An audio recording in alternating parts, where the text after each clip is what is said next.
कि रवि जी समस्या ये है, मैंने कहा आप इतना क्यों चिढ़ते हैं, मैंने क्या कर लिया है, मैं 10 बजे के बाद तो घर चला जाता हूँ, कहीं दिल्ली में घूमता भी नहीं। समस्या यह है कि आप सनातनी नहीं हैं। मैंने कहा अरे भाई साहब, मैं सनातनी हूं, मैं तनातनी नहीं हूं। ये तनातनी मत कीजिए मुझसे।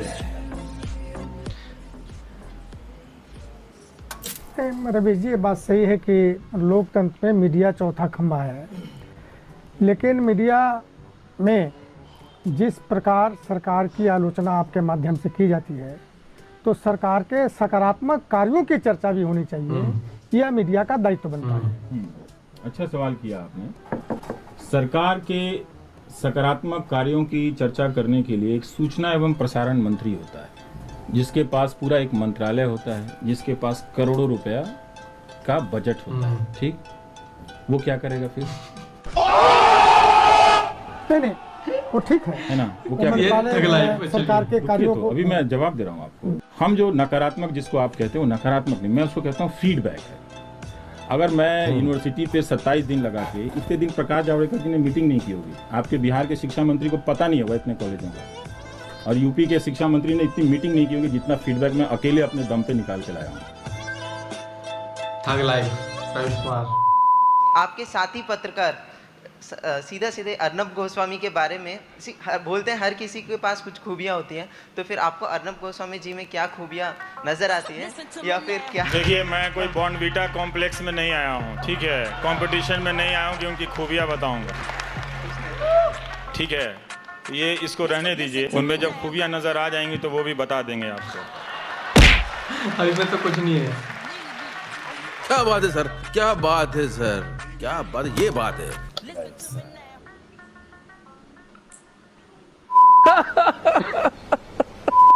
जिस दिन दलाली करनी होगी बोल के कर लूंगा। मैं गंगा में डूबने नहीं जाऊंगा, मैं बोल के करूंगा कि मैं फॉर्च्यूनर लाया हूं इतना बड़ा, करता हूं उसकी दलाली। मैं किसी शर्म से नहीं, जब इतने सारे लोग जब शर्म से नहीं डूब के मरे, तो शर्म के डूब के मरने की जिम्मेदारी या शर्म को उसकी इज्जत बचाने की जिम्मेदारी मेरी थोड़ी है कि मैं शर्म की नाक बचाने के लिए खुद डूब के मर जाऊं। नहीं तो इस शर्म का लिहाज कोई कल को नहीं करेगा कोई, तो इसकी चिंता नहीं कीजिए। समझ रहे हो? अब जा रहे हैं तो रिपब्लिक टीवी के कार्यक्रम में कह रहे हैं कि आप हमारी सरकार के अच्छे कामों को आप नहीं दिखाते। किसको कह रहे थे भाई? आपकी सरकार को बचाने के लिए तो 2000 रुपए के नोट में लोग जीपीएस सिस्टम दिखा रहे थे।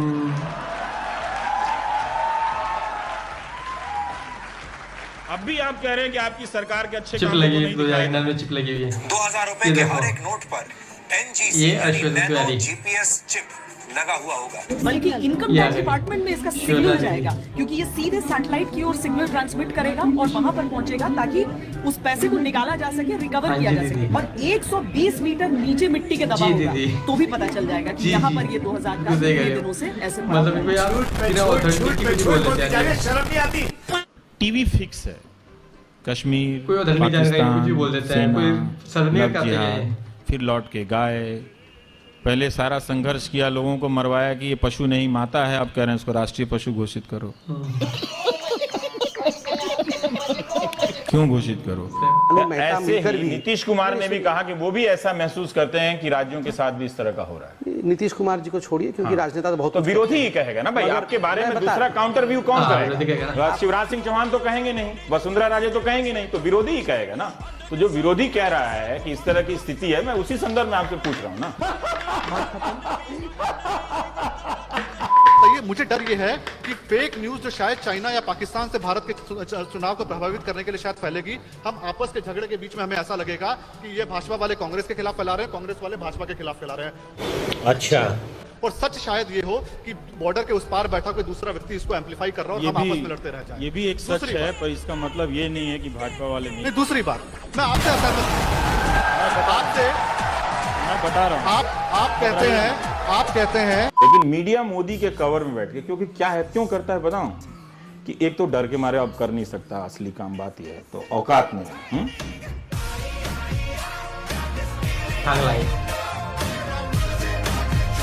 दूसरा ये है कि लो कॉस्ट चमचागिरी का फॉर्मूला है, मोदी करते रहो, उनका जो भी एजेंडा है उसको लेकर रोज शाम को बैठ के उस पर करते रहो, तो उसमें चवन्नी खर्च नहीं होता है, ऐड वही मिल रहा है, कमाई वही हो रही है, तो एक एंकर बैठना है, 2 दिल्ली के फालतू लोग हैं जिनको शाम में काम नहीं है, वो आके झगड़ा करते हैं और वो गुजर जाता है, वो 1 घंटा बीत जाता है। ये भी बहुत वायरल हुआ था यार। ये बात सही है कि कांग्रेस ने कभी नेहरू को ढंग से डिफेंड नहीं किया और कांग्रेस ने हिस्ट्री को डिफेंड नहीं किया। मतलब 3-4 साल निकल गए। कहा जाता है कि वो हिस्ट्री में काफी अभी वो थरूर साहब कुछ किताबें लिख रहे हैं अंग्रेजी में अपने पढ़ने के लिए, लेकिन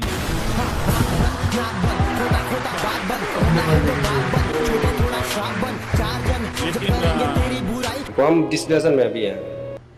गाय पे इतनी बहस हो रही है, गीता पे बहस हो रही थी। बापू एंकर कह रहा था क्या गीता को नहीं पढ़ाना चाहिए? अरे भाई गीता तो पहले पढ़ लो।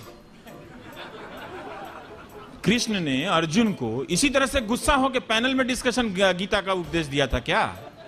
उसमें तो यही लिखा है ना कि तर्क, बुद्धि, विवेक क्रोध से खत्म हो जाता है और तब व्यक्ति का पतन हो जाता है। यही है ना।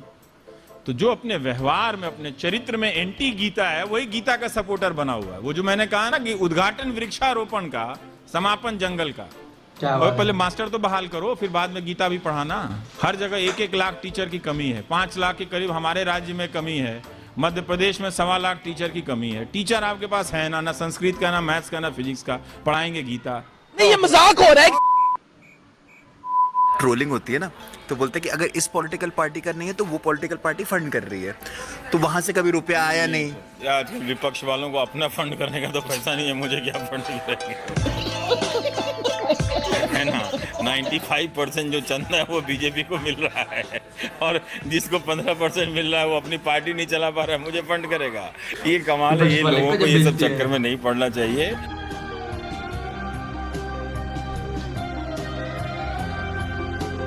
मुझे तो समझ में नहीं आता। नंबर 1 हो जाते हैं हर दिन। ये चुनाव इलेक्शन चल रहा है तो लड़ जाइए, आप ही देश बना लीजिए। आप फिर मोदी के पीछे क्यों पड़ेगा? आप इतने नंबर 1 हो तो बोल दो हमारा एंकर प्राइम मिनिस्टर का कैंडिडेट है। Are you comedy me? और दोपहर वाली एंकर वो होम मिनिस्टर है जो 4 बजे आती है, उसको हम डिफेंस बना देंगे। 5 वाली को हम सुषमा स्वराज की जगह रख देंगे। इनको वोट दे दीजिए, हम नंबर 1। थोड़ा मुस्कुराइए भी। मैं आसपास के अपने पत्रकार मित्रों को देखता हूं, मुस्कुराते तक नहीं है। भाई समर्थक ही हुए हो, नेता थोड़ी हो गए हो। तुमको जनता ने वोट दिया है। हंस के भी, हाय हेलो करके भी समर्थक हुआ जा सकता है कि नहीं हुआ जा सकता है? तो जो जिसके पास सत्ता नहीं है उसकी तलखी तो मैं समझ सकता हूं। जिसकी है वो क्यों तल्ख बैठा हुआ है? वो क्यों नहीं मुस्कुरा रहा है? पॉइंट पॉइंट पॉइंट पॉइंट क्यों है ना पॉइंट पॉइंट। एक एंकर आएगा तो चीख रहा है, चिल्ला रहा है, लगता गिरता गिरता वहां कूद जाएगा। एक आता है वो फाइटर प्लेन के बारे में बताता है। हाँ, खुद ही ट्रैफिक जाम से आएगा, फाइटर प्लेन को रात के वक्त बताता है। किसी दिन सबमरीन के बारे में बता रहा है, किसी दिन टैंक के बारे में बता रहा है। तो टैंक और सबमरीन के बारे में नहीं बता रहा है। वो ये बता रहा है कि आप मूर्ख हैं। देखिए हम आपके सामने खड़े होकर आपको बेवकूफ बना रहे हैं। अभी 4 दिन में इनको अवार्ड मिल जाएगा, सब घूमते रहेंगे tweet, we believe in journalism और फलाना ग्रुप, ये वी आर नंबर 1 चैनल।